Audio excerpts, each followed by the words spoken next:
19 तत्व भेद का अंग, सृष्टि के मूल तत्वों और सत्य असत्य के अंतर को समझना। जो साधु परम तत्व का गुप्त भेद जानते हैं वे ही इस संसार में साक्षात देव परमात्मा स्वरूप हैं।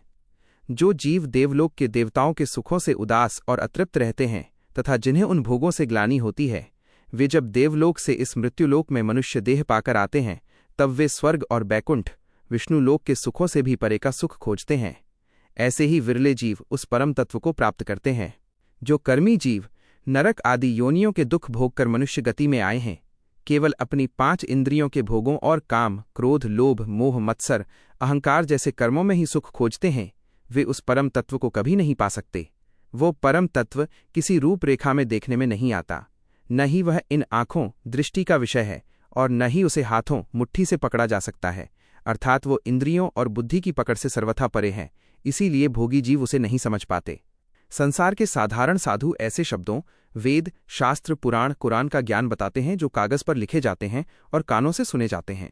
इन शब्दों से जीवों को केवल 5 विषयों के नाशवान सुख मिलते हैं, जिससे जीव के मन में परम सुख पाने का भ्रम हमेशा बना रहता है।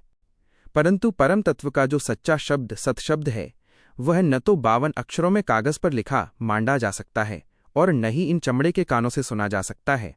उस गुप्त शब्द के घट में प्रकट होते ही जीव के सारे भ्रम और संशय हमेशा के लिए मिट जाते हैं और उसे वास्तविक महासुख की प्राप्ति होती है। इस परम तत्व के प्रताप से जीव के भीतर भ्रम, त्रिगुणी माया के नाशवान सुखों को सत्य समझना और कर्म, विषय वासनाओं के बंधन टिक नहीं पाते। जैसे अग्नि सारे कचरे और घास फूस को जलाकर भस्म कर देती है, वैसे ही ये परम तत्व समस्त भ्रम और कर्मों को नष्ट कर देता है। जब तक ज्ञानी, ध्यानी, साधु और नर नारी 52 अक्षरों के दायरे में आने वाले देवी देवताओं, ब्रह्मा, विष्णु, महादेव, शक्ति, अवतार आदि के ज्ञान की शरण में रहते हैं, तब तक वे उस परम सुख को पाने के लिए अनेक प्रकार के भ्रमित, झूठे उपाय और काल के मुख में ले जाने वाले कर्मकांडों का ही बखान करते रहते हैं। यह सारा संसार और इसके वेद, पुराण आदि ग्रंथ 52 अक्षरों के ही विस्तार हैं। इन अक्षरों पर जो 7 मात्राएं लगती हैं, वे भी इसी सांसारिक वाणी के दायरे में आती हैं और इसी 52 अक्षरों के विस्तार को दुनिया के तमाम पंडित, ज्ञानी और ध्यानी रात दिन पढ़ते व विचारते हैं। परंतु जो अविनाशी सतशब्द है, वो इन 52 अक्षरों और 7 मात्राओं के बंधनों से सर्वथा परे, न्यारा है। उस पर सांसारिक वाणी की कोई मात्रा लागू नहीं होती। संसार के सभी पंडित, ज्ञानी, ध्यानी और नर नारी केवल इन्हीं 52 अक्षरों के भीतर उस परम तत्व के सुख को खोजते रहते हैं, परंतु 52 अक्षरों के दायरे में वो परम सुख है ही नहीं। उसमें तो केवल नाशवान विषयों का ही सुख है। इसी कारण उन लोगों को परम तत्व का मार्ग कभी सूझता ही नहीं। उस अविनाशी पद परम तत्व के वास्तविक ज्ञान के बिना संसार के सभी मनुष्य अज्ञानी अंधे हैं।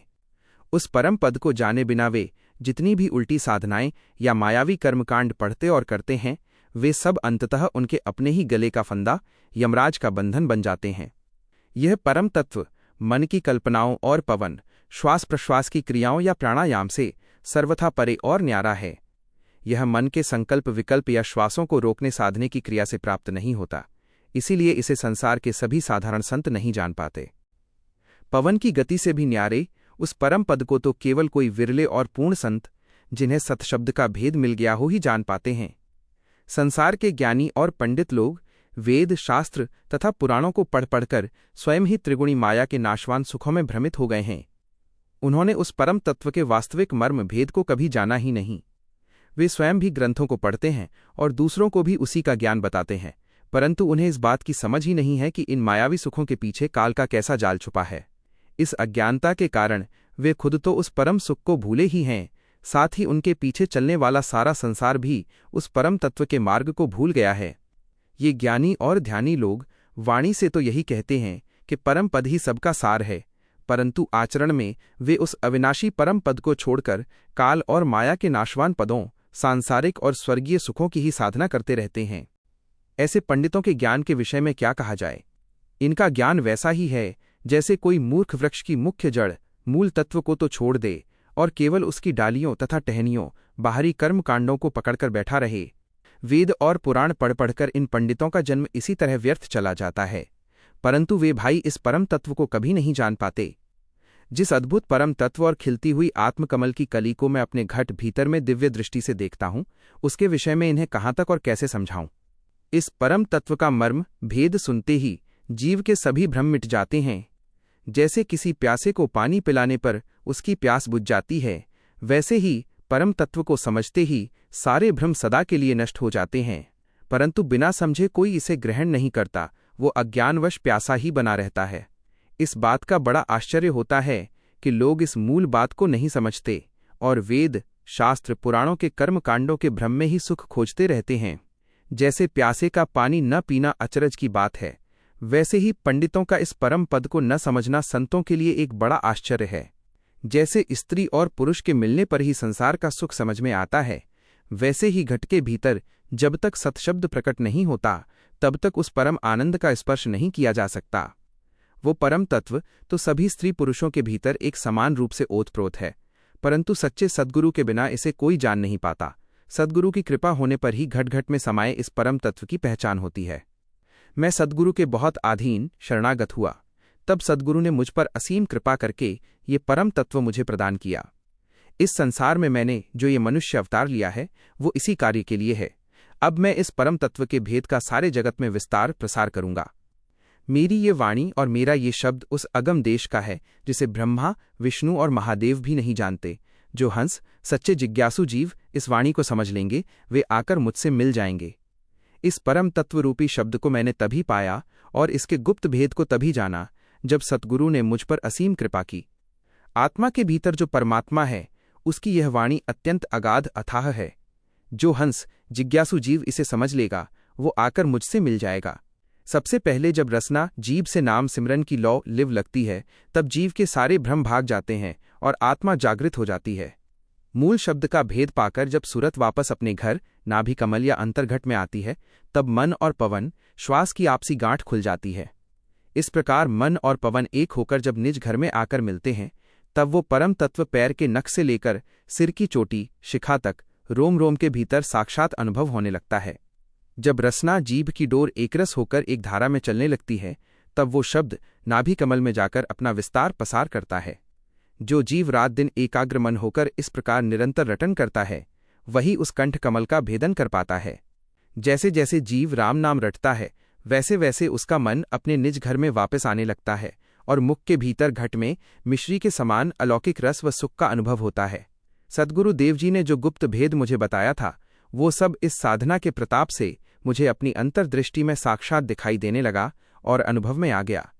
साधना के प्रभाव से जब अंतर्घट में प्रकाश होता है तब वाणी गदगद प्रेम विह्वल हो उठती है।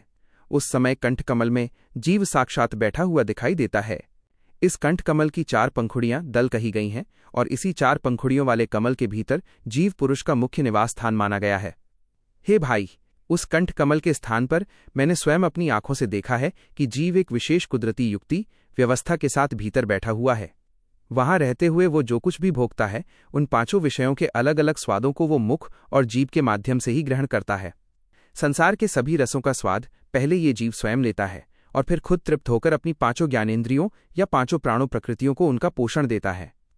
जहां तहां इन 5 को विषयों का पोषण मिलता रहता है, जिसके कारण ये जीव संसार के कर्मों में ही उलझकर दिन रात पच पच कर तड़प तड़प कर मरता रहता है। वो कभी इस चक्र पर विजय नहीं पा पाता। हे भाई, इस कमल की पंखुड़ी में भंवरे के समान होकर जीव बसा है। वह जब संसार के विषय विकारों रूपी जहर विष को त्याग देता है तब वो अंतर्घट में बरसने वाले नाम अमृत अमीरस का पान करता है। अब तुम पूछोगे कि वो अमृत क्या है और किसे कहते हैं, तो आओ मैं तुम्हें उस अमृत का पूरा भेद बताता हूं। हे भाई, संतों की संगति में बैठकर इस परम ज्ञान को सुनो और रात दिन निरंतर उस नाम रूपी अमृत का पान करते रहो। संतों की सत्संगत और उनके वचनों का विचार करना ही वास्तव में सच्चा अमृत है। इसी नाम अमृत के प्रताप से अब तक अनंत करोड़ों साधु और जिज्ञासु जीव इस संसार सागर से पार उतर चुके हैं। आदि सद्गुरु सुखराम जी महाराज कहते हैं कि जीव के भीतर सच्चा ज्ञान, विवेक और बुद्धि तभी आती है जब उसे गुरुदेव की सत्संगत प्राप्त होती है। गुरुदेव की ऐसी संगत करने से वे समर्थ गुरुदेव स्वयं आगे बढ़कर जीव को साक्षात गोविंद परमात्मा से मिला देते हैं। सत्संगत को सभी मायावी संगतों में सबसे श्रेष्ठ सिरमौर माना गया है, क्योंकि ये संसार के खाने पीने और भोगों के सारे स्वादों को भुला देती है। जो जीव रात दिन निरंतर सत्संगत करते हैं उनके 5 ज्ञानेंद्रियों के अंग विषय विकारों से हटकर परमात्मा की ओर पलट जाते हैं। सत्संगत ही जीव को परम मुक्ति और मोक्ष देने वाली है। इससे संसार के माया जाल का सारा ताना बाना बंधन मिट जाता है।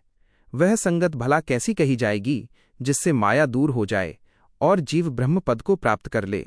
वो केवल सत्संगत ही है, बाकी सब सांसारिक संगतें हैं जो जीव को बंधनों में ही बांधती हैं। इस संसार में संगति तो बहुत प्रकार की देखने को मिलती है, जैसे चोरों की, व्यभिचारियों, जार की, साहूकारों, व्यापारियों की और पंडितों विद्वानों की। मुख्य रूप से जगत में ऊंच नीच और लाभ हानि के आधार पर यही 4 प्रकार की संगतें पाई जाती हैं। परंतु संतों की जो परम कल्याणकारी सत्संगत है वह इन चारों सांसारिक संगतों से सर्वथा भिन्न, न्यारी और श्रेष्ठ है।